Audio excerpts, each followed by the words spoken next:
Oke, bismillahirrahmanirrahim.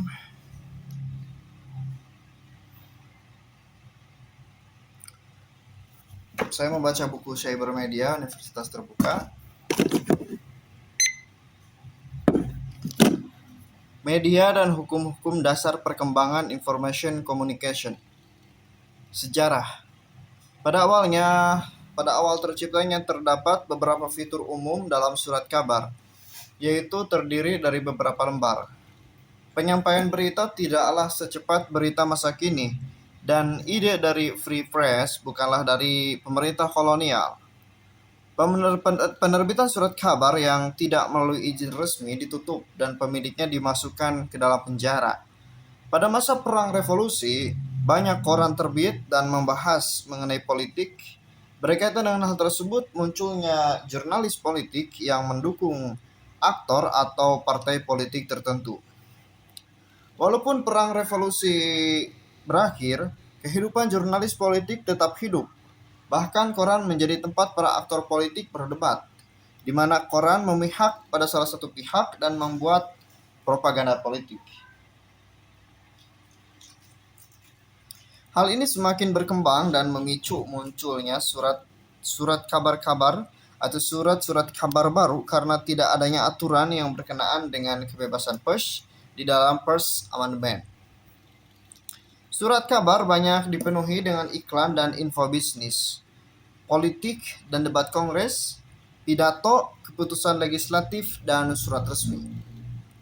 Namun, terdapat juga beberapa surat kabar yang memuat informasi mengenai kebutuhan dan kepentingan golongan tertentu.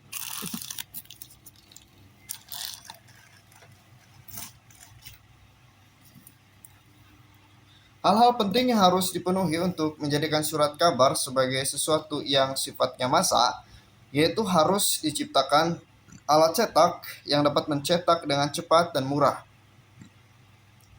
Banyak individu yang mulai paham bagaimana mendukung jurnalis dengan membaca surat kabar, adanya pembaca dalam jumlah banyak yang responsif terhadap pers. Munculnya pionir-pionir dalam surat kabar membawa angin baru dalam bentuk atau isi surat kabar.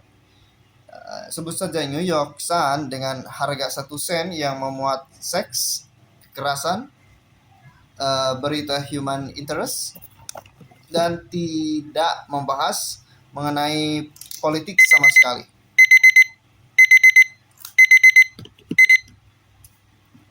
Kesuksesan ini memicu munculnya surat kabar lain untuk tidak membahas masalah politik, namun juga mulai membahas masalah ekonomi, olahraga, editorial yang memaksa adanya perubahan. Usaha untuk membela hak wanita juga mulai diangkat melalui surat kabar. Perubahan-perubahan tersebut juga didukung oleh kondisi perekonomian, jalur distribusi, adanya efisiensi dari berita itu sendiri sebagai informasi yang memiliki nilai, dan teknik dalam mengumpulkan berita. Keakuratan berita dan munculnya iklan dalam surat kabar membawa kesuksesan tersendiri bagi Pulitzer. Selain itu, usaha untuk menyajikan apa yang terjadi di masyarakat menjadi suatu hal yang berbeda bagi sejarah perkembangan surat kabar. Keadaan ini pada satu sisi memicu persaingan antara dua surat kabar yang akhirnya memunculkan istilah yellow journalism yang hanya mengangkat seks, pembunuhan, self promotion, dan human interest. Namun dengan adanya yellow journalism memicu antusiasme para jurnalis untuk dapat memuat berita investigasi sekaligus juga membuat para penduduk ternama menulis berita.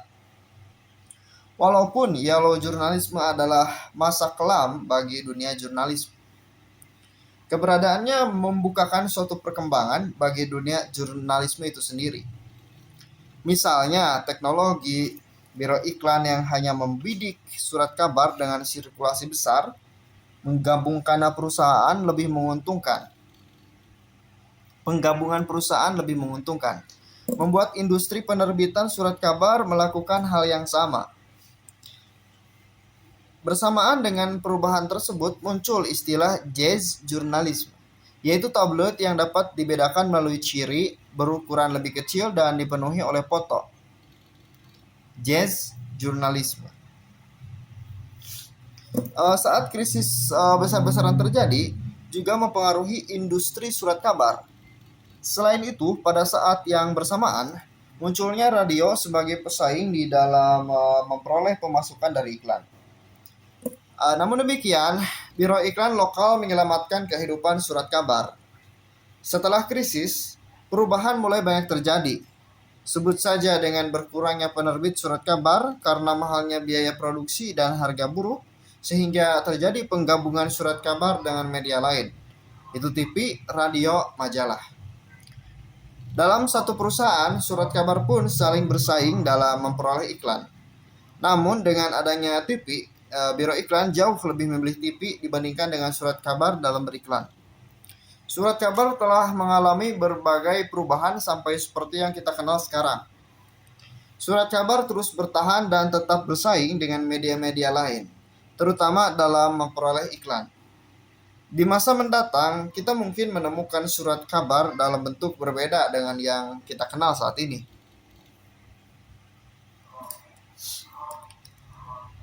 Era